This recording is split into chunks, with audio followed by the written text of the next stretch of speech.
السلام عليكم ورحمة الله وبركاته. نحمده ونصلي على رسوله الكريم. أما بعد، عن أم المؤمنين أم الحكم زينب بنت جحش رضي الله عنها أن النبي صلى الله عليه وسلم دخل عليها فزعا يقول: لا إله إلا الله، ويل للعرب من شر قد اقترب فتح اليوم من ردم يأجوج ومأجوج مثل هذه، وحلق بإصبعيه إبهامي والتي تليها، فقلت: يا رسول الله، أنهلك وفينا الصالحون؟ قال: نعم، إذا كثر الخبث. মুত্তাফাক আলাইহি। সাদাকাল্লাহুল আযীম। সম্মানিত সুধী, আমি আপনাদের সামনে বুখারী এবং মুসলিম শরীফ থেকে একটি হাদিস তেলাওয়াত করেছি। এই হাদিসের আলোকে আজকে আমাদের আলোচনার বিষয়বস্তু। আলোচনার মূল বিষয়বস্তু হলো বর্তমান বিপর্যয় থেকে উত্তরণের উপায়। এই হাদিসের মধ্যে আল্লাহ রাসূল সাল্লাল্লাহু আলাইহি ওয়াসাল্লাম ইরশাদ করেন, এই হাদিসের রাওয়ী হলেন উম্মুল মুমিনিন হযরত যায়েনব বিনতে জাহাশ রাদিয়াল্লাহু তাআলা আনহা। তিনি বলেন, রাসূল করিম সাল্লাল্লাহু আলাইহি ওয়াসাল্লাম একদিন ভীত সন্ত্রস্ত অবস্থায় আমার কাছে আসলেন।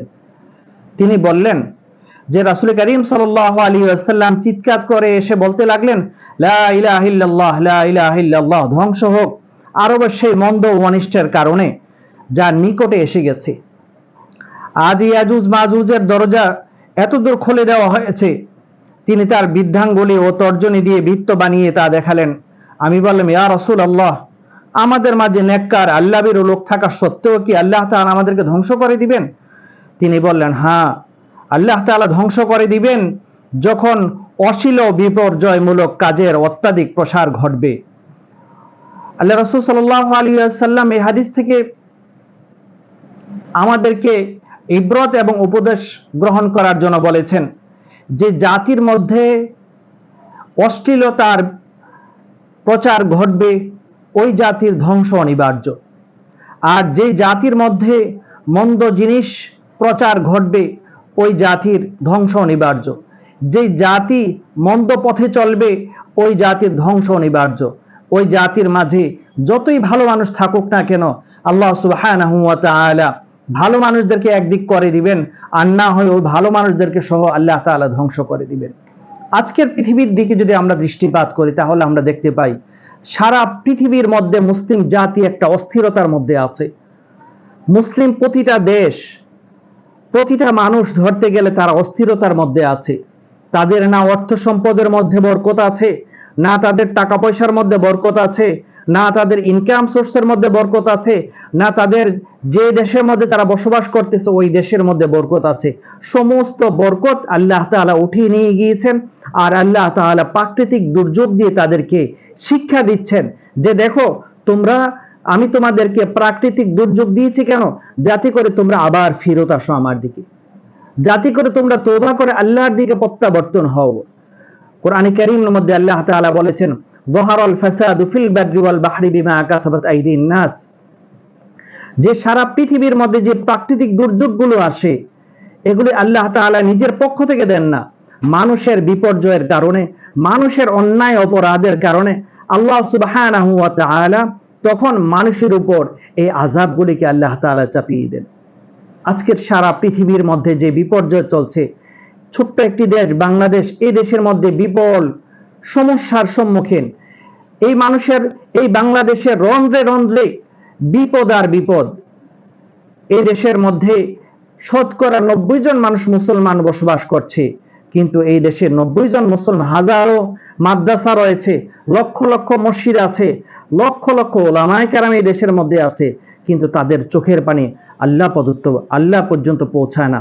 কারণ একটাই, যখন কোন জাতির মধ্যে অন্যায় অপরাধের ছয়লাভ হয়ে যাবে, অন্যায় অপরাধের বিস্তার লাভ করবে, ওই জাতির মধ্যে কোনো প্রকারের কল্যাণ থাকবে না। আপনি এই দেশের মধ্যে, এই দেশের উদাহরণ দিয়ে বোঝাচ্ছি যে এই দেশের মধ্যে কোন অন্যায় নেই। আপনি চারিত্রিক দিক বলেন, জিনা ব্যভিচার, এত বড় নির্লজ্জ বেহায়াপনা কাজ পর্যন্ত মানুষ করে। অর্থনৈতিক দিক থেকে কিভাবে একজন মানুষ আরেকজন মানুষকে মেরে সে লাভবান হতে পারে, এটা নিয়ে মানুষ সব সময় প্রতিযোগিতার মধ্যে লেগে আছে, সুদ ঘুষ দুর্নীতির মধ্যে মানুষ লেগে আছে, বাজার ব্যবসা বাণিজ্য যা কিছু আছে সব কিছুকে ধ্বংস করে দেওয়ার জন্য মানুষ চেষ্টা করতেছে। মানুষের সাথে লেনদেন যখন করা হয় তখন বোঝা যায় যে এই দেশের মধ্যে কতজন মানুষ ভালো আছে। ঠিক তেমনি ভাবে এটা তো আমাদের দেশের কথা, সারা পৃথিবীর প্রতিটি মুসলিম দেশের মধ্যে একই অবস্থা হয়ে আছে। এটার কারণ একটাই, এই কারণ হলো মানুষ যতক্ষণ পর্যন্ত মানুষের আখলাক এবং চরিত্রকে সংশোধন না করবে ততক্ষণ পর্যন্ত আল্লাহ তাআলা মানুষের মধ্যে এই বিপর্যয় দিয়ে রাখবেন। আপনি দেখেন সেই দুবাই মুসলিম কান্ট্রি, সে মধ্যপ্রাচ্যের মধ্যে একটি দেশ, কখনো তাদের দেশের মধ্যে এরকম বন্যা হয়নি। আজকে তাদের দেশের মধ্যে কেন বন্যা আসলো? কারণ একটাই, এই দেশের মধ্যে একটি মুসলিম দেশ, যে দেশের মধ্যে 100 ভাগের চেয়ে 100 ভাগ মানুষ মুসলিম, ওই দেশের মধ্যে এমন কোনো কাজ নেই, অন্যায় অপরাধ নেই যা সেখানে সংঘটিত হয় না। সারা পৃথিবীর সমস্ত ধনী লোকদের সেখানে আড্ডাখানা, আর ওই জায়গার মধ্যে যত অন্যায় অপরাধের ছয়লাভ। এই জন্য আমাদেরকে মনে রাখতে হবে, এই বিপর্যয় থেকে যদি আমাদেরকে বাঁচতে হয়, এই রবের যে ক্রোধ, আল্লাহ পাকের যে গুসা, এই গুসার হাত থেকে যদি আমাদেরকে বাঁচতে হয় তাহলে আমাদেরকে সকল গুনাহকে বর্জন করে চলতে হবে। রাসূল করিম সাল্লাল্লাহু আলাইহি ওয়াসাল্লাম হাদিসের মধ্যে বলেছেন যে আল্লাহ পাকের কাছে তোমাদের দোয়া কিভাবে পৌঁছবে, আল্লাহ তাআলা তোমাদের দোয়াকে কিভাবে কবুল করবেন, যে তোমরা যা ইনকাম করছো তা হলো হারাম এবং যা বক্ষণ করছো তা হলো হারাম, তোমাদের ব্লাড হলো হারাম, এই হারাম জিনিস নিয়ে তোমরা আবার বলছো আল্লাহ আমাকে ক্ষমা করে দেন, আল্লাহ আমাকে ক্ষমা করে দেন, আল্লাহ আমাকে ক্ষমা করে দেন। সব হারাম জিনিস খেয়ে পরে তোমরা আবার আল্লাহর কাছে আবার বরত্ব করে তোমরা বলতেছো আল্লাহ আমাকে ক্ষমা করে দেন। আল্লাহ তাআলা কিভাবে তোমাদের দোয়াকে কবুল করবে? এজন্য আল্লাহ তাআলা আমাদের এই দোয়াকে কবুল করবেন না যতক্ষণ পর্যন্ত আমরা নিজেরা সংশোধন না হব, যতক্ষণ পর্যন্ত আমি আপনি একজন ভালো মানুষ না হব, যতক্ষণ পর্যন্ত আমি আপনি আমার পা থেকে নিয়ে মাথা পর্যন্ত রাসূল করিম সাল্লাল্লাহু আলাইহি ওয়াসাল্লামের আদর্শ না আসবে, ততক্ষণ পর্যন্ত এই পৃথিবী থেকে প্রাকৃতিক দুর্যোগ যাবে না। এই পৃথিবী থেকে প্রাকৃতিক দুর্যোগ যাবে না। আপনি শত চেষ্টা করেন, শত কিছু করেন, কোনো অবস্থাতে এই দেশ থেকে প্রাকৃতিক দুর্যোগ আপনি সরাতে পারবেন না। সারা দুনিয়ার মুসলমানদের উপর প্রাকৃতিক দুর্যোগ এসে গেছে। আপনি দেখেন সেই মধ্যপ্রাচ্যের একটি দেশ ফিলিস্তিন, হাজারো নারী পুরুষের সেখানে রক্তের বন্যা, সেই ইহুদি জাতি আল্লাহর দুশমন, মুসলমানদের দুশমন, তারা কি করেছে? রক্তের বন্যা বয়ে দিয়েছে। অথচ এই মুসলিম জাতি যদি টয়লেট করে দেয়, টয়লেটের পানিগুলো যদি সেই ইসরায়েলের মধ্যে দেওয়া হয় তাহলে ইসরায়েল বাঁচতে পারবে না, ইসরায়েল বন্যায় ভেসে যাবে। কিন্তু সারা পৃথিবী নিশ্চুপ হয়ে আছে। এটা আল্লাহ পাক কিভাবে সহ্য করেন? আল্লাহ তাআলা তো সহ্য করতে পারেন না। আল্লাহ তাআলা তো আমাকে নুসরত দিবেন, আমাকে তো আগে অগ্রসর হতে হবে। আমাদের সারা পৃথিবীর সমস্ত মুসলিম যদি আমরা আজ এক হয়ে যেতাম তাহলে তো সেই ফিলিস্তিনি ভাই বোনদের এত দূর অবস্থা হতো না। তাহলে আল্লাহর আযাব আমাদের উপরে কেন আসবে না? আমাদের প্রতিবেশী দেশ হিন্দুস্তানের মধ্যে মাদ্রাসা বন্ধ করে দেওয়া হচ্ছে, মসজিদগুলোকে ভেঙে দেওয়া হচ্ছে, হাজার হাজার নারী পুরুষ মুসলিমদেরকে নিধন করা হয়েছে, বাড়িঘর তাদেরকে ভেঙে দেওয়া হচ্ছে, তাহলে কেউ কোনো কথা বলছে না। সে মায়ানমারের মতো দেশের মধ্যে সেখানে রোহিঙ্গাদেরকে কিভাবে হত্যা করেছে। এরকম ভাবে মুসলিম যেখানেই আছে সকল দেশের মধ্যে মুসলমানরা নির্যাতিত হওয়ার একটাই কারণ, যে মুসলমান সেই তাদের উপর সেই যে ঈমান আছে, ঈমান থেকে মুসলমানরা দূরে সরে আছে। এজন্য আল্লাহ তাআলা বলেছেন, আল্লাহ তাআলা সূরা কারীম সাল্লাল্লাহু আলাইহি ওয়াসাল্লাম হাদিসের মধ্যে ইরশাদ করেছেন, আল্লাহ তাআলা মানুষের আকার আকৃতির দিকে দৃষ্টিপাত করেন না। ইন্নাল্লাহা লা ইয়ানজুরু ইলা সুওয়ারিকুম ওয়া আমওয়ালিকুম, আল্লাহ তাআলা মানুষের আকার আকৃতি, কাকে দেখতে সুন্দর, কার অর্থ সম্পদ আছে, ওই ব্যক্তির মূল্যায়ন আল্লাহ পাকের কাছে নাই। আল্লাহ পাকের মূল্যায়ন আছে যার অন্তরের দিকে আল্লাহ তাআলা মানুষের দৃষ্টি করেন এবং কার আমল ভালো, কার মধ্যে তাকওয়া আছে, ওই ব্যক্তিকে আল্লাহ তাআলা পছন্দ করেন। আর ওই ব্যক্তি যখন রবের কাছে রোনাজারি করে আল্লাহ তাআলা অবশ্যই তার এই রোনাজারিকে কবুল করবেন। এই জন্য এই প্রাকৃতিক দুর্যোগ থেকে যদি আমাদেরকে বাঁচতে হয়, বাংলাদেশ সহ সারা পৃথিবীর মুসলিম জাতি যদি আল্লাহর আযাব থেকে যদি বাঁচতে হয় তাহলে প্রত্যেকটা মানুষকে ভালো হয়ে যেতে হবে।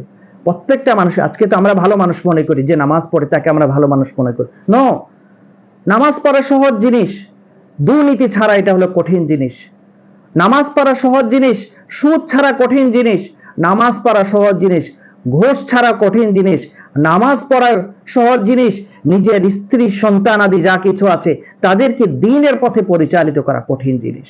এজন্য আমার ব্যক্তি জীবন, আমার পারিবারিক জীবন, আমার ব্যবসা বাণিজ্য, আমার চাকরি বাকরি যা কিছু আছে সর্ব জায়গার মধ্যে আল্লাহ এবং তার হুকুমকে নিয়ে আসতে হবে। যদি আল্লাহ এবং তার হুকুমকে যদি আমরা নিয়ে আসি এবং নিজেরা নিজেদের অপরাধের জন্য, নিজেরা নিজেদের অন্যায়ের জন্য আল্লাহ পাকের কাছে যদি রোনাজারি করি, আল্লাহ পাকের কাছে যদি ক্ষমা করি, তাহলে ইনশাআল্লাহ ইনশাআল্লাহ আল্লাহ তাআলা ক্ষমা করে দিবেন। কারণ কোরআনে কারীমের মধ্যে আল্লাহ তাআলা বলেছেন, ইয়া আইয়ুহাল্লাযীনা আমানু তুবু ইলাল্লাহি তাওবাতান নাসুহা, তোমরা তওবা করো, একনিষ্ঠ তওবা। আসা রাব্বুকুম আন ইউকাফিরা আনকুম সাইয়্যাতিকুম ওয়া ইউদখিলাকুম, আল্লাহ তাআলা তোমাদের পিছনে গুনাহগুলিকে maaf করে দিবেন। কোরআনের অন্য আয়াতের মধ্যে আল্লাহ তাআলা বলেছেন, ইন তাজতানিবু কাবাইরাল ইসম, আল্লাহ তাআলা তোমাদের কবিরা গুনাহগুলিকে পর্যন্ত ক্ষমা করে দিবেন যদি তোমরা তওবা করো। সত্যিকারের তওবা যদি করো, তারপর আল্লাহ তাআলা পুরস্কার তোমাদের জন্য রয়েছে জান্নাত। এজন্য আমাদের যদি জান্নাত পেতে হয়, এই প্রাকৃতিক দুর্যোগ থেকে যদি বাঁচতে হয়, আর বিপর্যয় থেকে উত্তরণ যদি করতে হয়, তাহলে আমাদেরকে আল্লাহর হুকুম ছাড়া বিকল্প আর কোনো ব্যবস্থা নেই। আজ থেকে 20 বছর 25 বছর আগের মানুষগুলো শান্তিতে ছিল, কিন্তু বর্তমানে আমাদের কাছে 20 বছর আগের থেকে এখন তো আপডেট হয়ে আছে। টাকা পয়সার অভাব নেই মানুষের, মানুষের অর্থ সম্পদের অভাব নেই, টেকনোলজির অভাব নেই, বাড়ি গাড়ির অভাব নেই। তাহলে এত কিছু থাকা সত্ত্বেও আজকের মানুষের মধ্যে এত বিপর্যয় কেন? এত মানুষের মধ্যে এত সমস্যা কেন? ঘরের মধ্যে সমস্যা, বাইরের মধ্যে সমস্যা, চলতে গেলে সমস্যা, সর্ব জায়গার মধ্যে সমস্যা আর সমস্যা, কিন্তু এর সমাধান মানুষের কাছে নেই। এর সমাধান দিবেন একমাত্র রব্বুল আলামিন।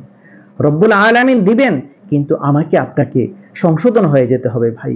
আমাকে আপনাকে একেবারে ভালো হয়ে যেতে হবে। যদি আমরা একেবারে ভালো হয়ে যাই, তাহলেই কিন্তু আল্লাহ তাআলা আমাদের এই বিপর্যয় হাত থেকে আমাদেরকে রক্ষা করবেন। যেমনি ভাবে হাদিসের মধ্যে আল্লাহ রাসূল সাল্লাল্লাহু আলাইহি ওয়াসাল্লাম বলেছেন যে আল্লাহ এই জাতি ধ্বংস হয়ে যাবে, এই জাতি একেবারে ধ্বংস হয়ে যাবে। কারণ হলো যে এই জাতির মধ্যে অশ্লীলতা ছড়িয়ে আছে, এই জাতির মধ্যে বেহায়াপনা ছড়িয়ে আছে, এই জাতির মধ্যে সুদ ঘুষ দুর্নীতি ছড়িয়ে আছে, এই জাতির রন্ধ্রে রন্ধ্রে অন্যায় অপরাধ ভরে আছে। যদি আপনি এই রন্ধ্রে রন্ধ্রের সমস্যা যদি সমাধান আপনি না করেন, মাথা থেকে নিয়ে পা পর্যন্ত শুধু খালি আপনার ঘা আর ঘা, আপনি কোথায় মলম লাগাবেন? ওই মলমের জায়গা যদি আপনি লাগাইতে না পারেন, আর যদি ওই ঘাকে যদি আপনি সংশোধন না করেন, তাহলে আপনার বডি সংশোধন হবে না, দেশ সংশোধন হবে না, মানুষ সংশোধন হবে না। তাহলে আল্লাহ তাআলা আমাকে আপনাকে কিভাবে বিপর্যয় হাত থেকে মুক্ত করবেন? আল্লাহ তাআলা কোন ঠেকাটা লাগছে? এই জন্য ভাই, প্রত্যেকটা ভাই বোনদের কাছে রিকোয়েস্ট, প্রত্যেকটা ভাই বোনদের কাছে এই আরজি, আমরা সবাই ভালো হয়ে যাই। আমরা সবাই যদি ভালো হয়ে যাই, আল্লাহ তাআলা আমাদেরকে অবশ্যই এই প্রাকৃতিক দুর্যোগ থেকে আমাদেরকে হেফাজত করবেন, এই বিপর্যয় থেকে আমাদেরকে হেফাজত করবেন। যে তাপদাহ চলছে এই দেশ সহ, এই তাপদাহ সহ আমরা শত দোয়া করি না কেন, যত কিছু করি না কেন, আল্লাহ পাকের কাছে যাচ্ছে, আল্লাহ তাআলা কবুল করবেন ঠিক আছে, কিন্তু এত তাড়াতাড়ি আল্লাহ তাআলা কবুল করবেন না। আমাদেরকে পানিশমেন্ট পেতে হবে। আল্লাহ তাআলা আমাদেরকে পানিশমেন্ট দিয়ে আমাদেরকে সোজা করবেন। আল্লাহ হাদিসের মধ্যে আল্লাহ রাসূল সাল্লাল্লাহু আলাইহি ওয়াসাল্লাম বলেছেন, কোন জাতি যদি সংশোধন না হয়ে চলে, কোন জাতি যদি আল্লাহর হুকুম না মেনে চলে, কোন জাতি যদি কোরআন এবং হাদিস মোতাবেক জীবন যাপন না করে চলে, আল্লাহ তাআলা ওই জাতির উপর এমন বাদশা প্রেরণ করবেন যে জাতি এসে তাদেরকে লাঠি দিয়ে পিটিয়ে তাদেরকে সংশোধন করায় দিবে। অতএব আমাদের মাথার উপরে কিন্তু ওরকম বাদশা বসে আছে আমাদেরকে সংশোধন করানোর জন্য। আল্লাহ তাআলা আমাদের উপরে চাপিয়ে দিয়েছেন। আমাদেরকে বুঝতে হবে, কিন্তু আমাদেরকে বুঝতে হবে, যার ফলে আজকে আমাদের এত বড় বিপর্যয়। আমাদেরকে সংশোধন হয়ে যেতে হবে। আল্লাহ তাআলা আমাদের সবাইকে সংশোধন হয়ে আমরা সবাই যাতে করে আল্লাহ পাকের রোশানল যে আছে, আল্লাহ তাআলার যে গোসা আছে, আল্লাহ তাআলার যে তিনি যে আমাদের আচার আচরণের কারণে, আমাদের অন্যায়ের কারণে আল্লাহ তাআলার আকাশ বাতাস যে ভারী হয়ে গেছে আমাদের অন্যায় অপরাধ, এই অন্যায় অপরাধ যাতে করে আল্লাহ তাআলা আমাদেরকে মার্জনা করেন, সেই জন্য আমরা একনিষ্ঠ তওবা আল্লাহ পাকের কাছে করব ইনশাআল্লাহ। তাহলেই আল্লাহ তাআলা আমাদেরকে এই প্রাকৃতিক দুর্যোগ থেকে হেফাজত করবেন। আল্লাহ তাআলা আমাদের সবাইকে একজন ভালো মানুষ হয়ে যাতে করে আমরা দুনিয়ার মধ্যে বসবাস করতে পারি, এবং ঈমানের উপর প্রতিষ্ঠিত থেকে আমরা সবাই যাতে করে দুনিয়ার মধ্যে বসবাস করে দুনিয়া থেকে যেতে পারে, সে তৌফিক দান করেন। আমিন সুম্মা আমিন। ওয়া আখিরু দাওয়ানা আলহামদুলিল্লাহি রাব্বিল আলামিন।